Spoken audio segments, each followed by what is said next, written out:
Sell হচ্ছে না, অনেক দিন থেকে চুড়ি বানাচ্ছেন, পোস্ট করছেন, কিন্তু বিক্রয় হচ্ছে না, তাই তো মন খারাপ।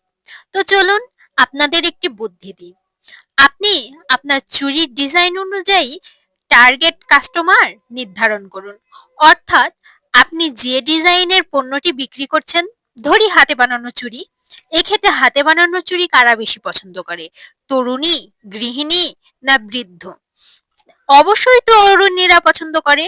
তো আপনার টার্গেট অডিয়েন্স কারা হবে? তরুণীরা।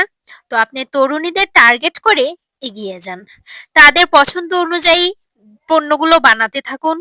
অন্যের ডিজাইন দেখতে পারেন, তবে অন্যের ডিজাইন কপি করবেন না। দেখে অনুপ্রাণিত হয়ে নিজের ক্রিয়েটিভিটিটাকে কাজে লাগাবেন। এভাবে আপনি এগিয়ে যান, দেখবেন সফলতা একদিন আসবে।